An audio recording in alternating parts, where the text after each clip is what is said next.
आता आम्हाला असं वाटतंय की आता आम्ही चुकलोय. कुठे रे, कुठे चाललोय? तर भोईसर पासून साधारण किती किलोमीटर? किती? 15.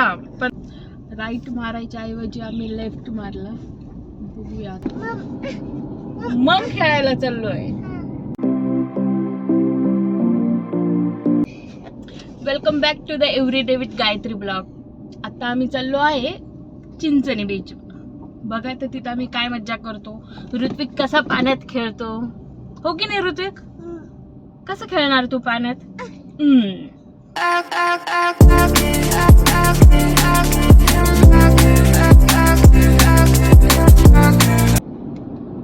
हे बेटे काय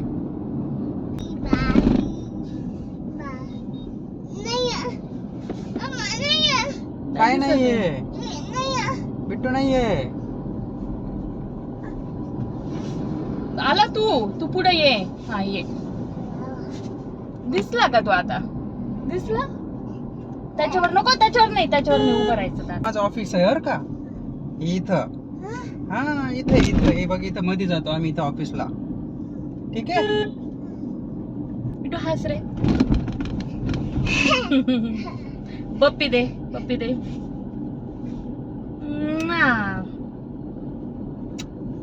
लव यू.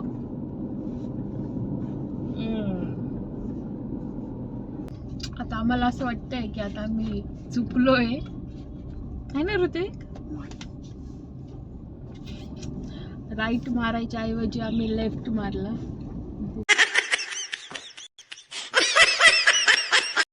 आपण इकडे गेलो होतो, आठवतं ना? इकडे गेलेलं बरं, असं आपलं बोलणं झालं. हा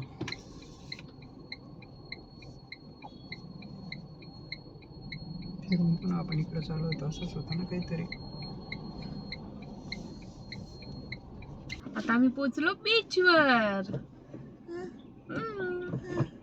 मज्जा काय? तिकडे गाडी घेता येईल का? येऊ शकते. गाडी इथे लावता येईल ना?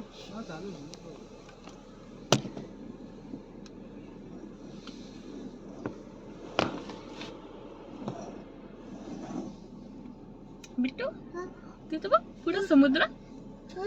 वाव मम. अर्चना निलेश दवणे.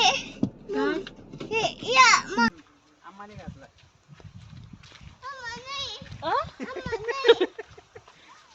अम्मानी नाही घातला चष्मा.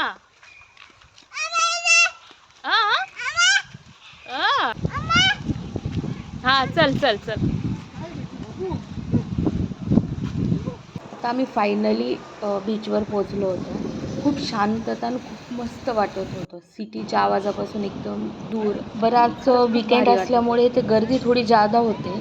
तसं वर्किंग डेला जर तुम्ही आलात तर इथे गर्दी थोडी कमी असते. कोणाचं तिकडं काही असो, ऋत्विकला जर बीचवर आला तर त्याला गाडीची राईड तर करायचीच असते. त्याच्यामुळे तो त्याच्या डॅडीला थोडासा मस्का लावत होता. ही गाडी नको, ती गाडी नको, ही गाडी. पण नंतर गाड्यांना थोडासा कट मारत आम्ही पुढे आईस्क्रीम खायला गेलो. कोण मधला?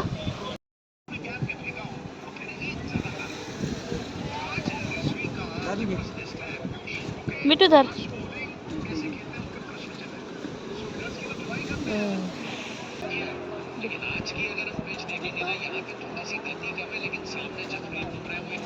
आपण ती काय एका फ्रेम मध्ये नाही येत.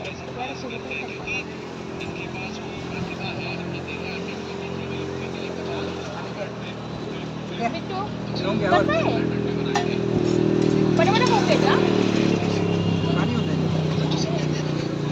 त्यानंतर आईस्क्रीम संपतो नाही संपत तर ऋत्विकला लगेचच पाण्यात जायचं होतं.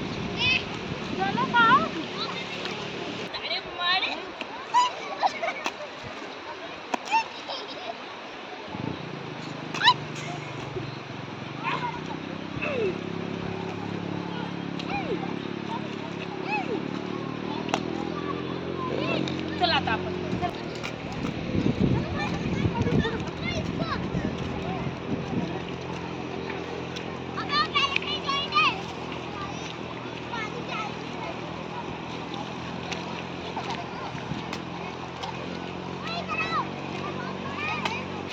बरं आता ऋत्विकची त्याचे डॅडा आणि आईबरोबर एवढी मस्ती चालू होती ना, त्या नादामध्ये त्याची चप्पलसुद्धा निघून गेली.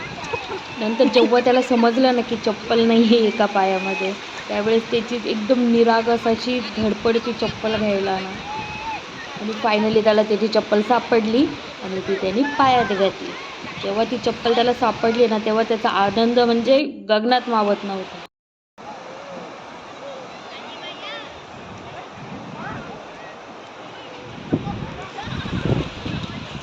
इथे बीचवर एक नवीनच अशी गाडी दिसली, फॅमिलीसाठी एकदम परफेक्ट आहे.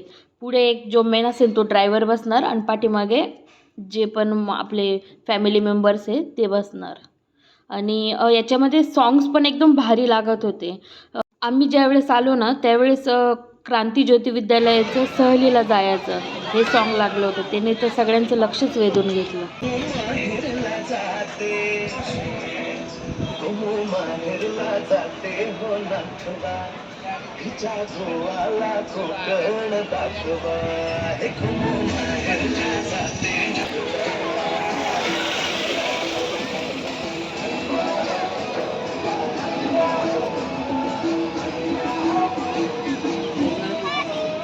इथे सगळ्यात मेन काम चाललं होतं ते म्हणजे ऋत्विकला गाडीतून खाली उतरणं. एक मोठा टास्क होतो आमच्यासाठी.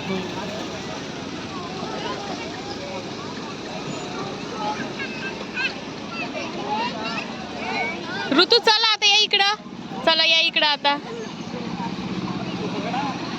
आता त्यानंतर बीचवर आलो आहे आणि माती खेळणार नाही असं तर होणारच नाही कधी. तर आता मग तो कार्यक्रम चालू झाला आमचा.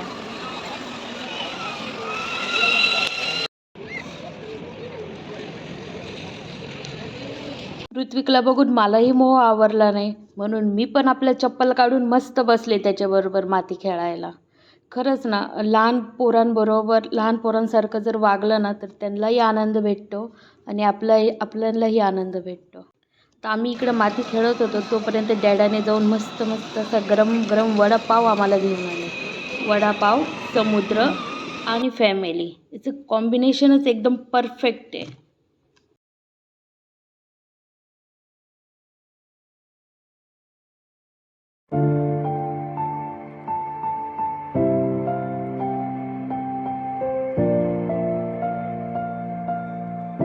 असे आम्ही आमचे गोड क्षण घालवून निघालो घरी. तुम्हाला हा ब्लॉग आवडला असेल तर नक्की सबस्क्राईब करा आणि कमेंट करा. आणि हो, लाईक करायला विसरू नका. भेटूया नेक्स्ट ब्लॉगमध्ये. तोपर्यंत काळजी घ्या. बाय.